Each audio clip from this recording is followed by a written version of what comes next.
second graders, it's time for more Lulu.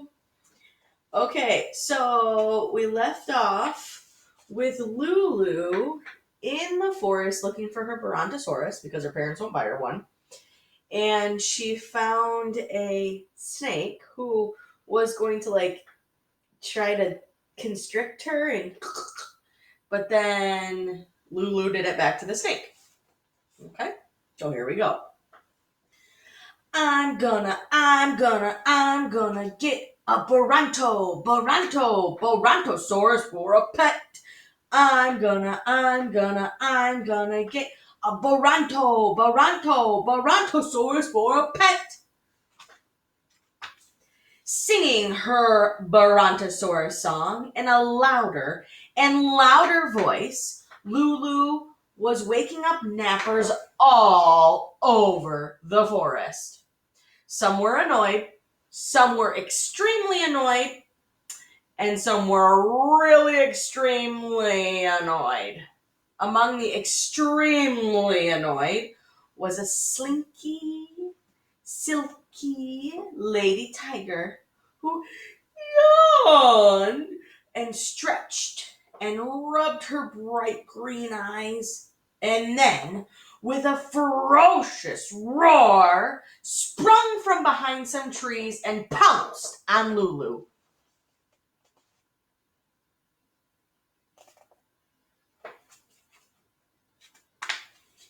You're a big pain, the tiger said, so I'm going to eat you for my afternoon snack.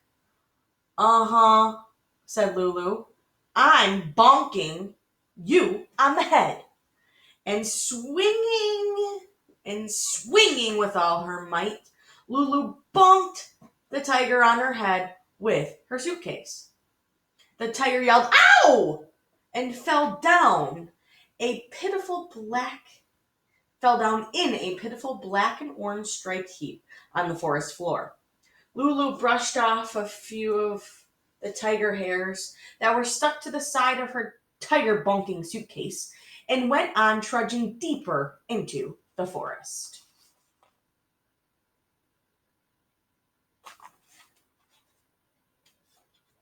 Chapter 7.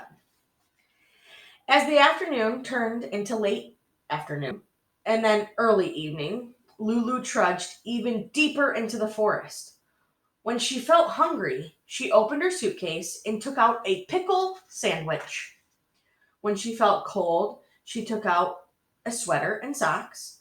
And when she got buggy, she opened her suitcase and took out some bug spray and sprayed herself. Shh.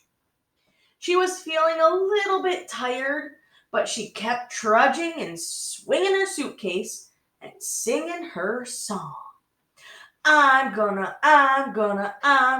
get a Brontosaurus for a pet. I'm gonna get a Brontosaurus for a pet.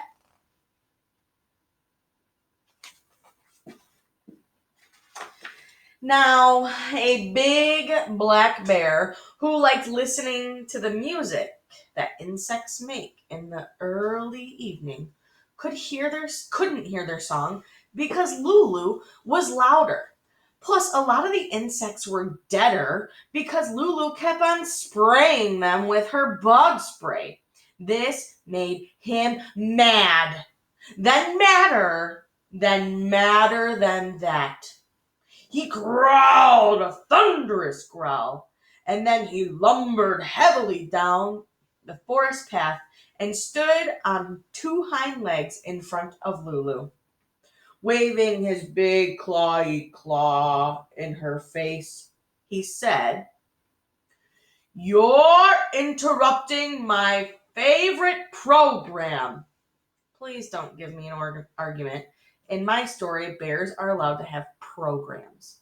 So I'm going to scratch you to pieces with my claws.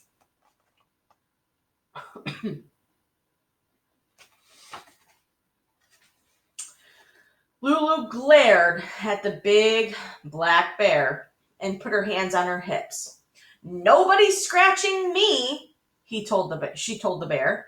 Then she jumped as high as she possibly could in the air. Then she landed as hard as she possibly could on his foot. The bear yelled, "Ow!" and went limping away as fast as a bear could limp with a one-stomped foot.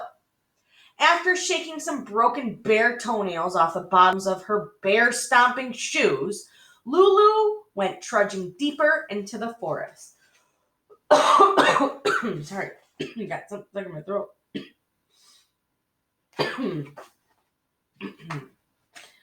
And that is the end of chapter 7. And that is where we're going to end.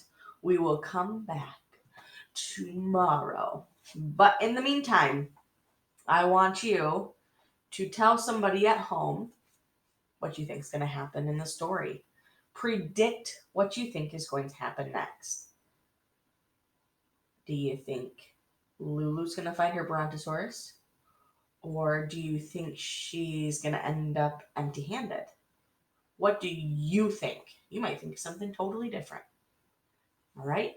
So go ahead and tell someone at home what you think is going to happen next. And on Monday, we're going to get back to the next chapter in Lulu. All right? Enjoy, friends.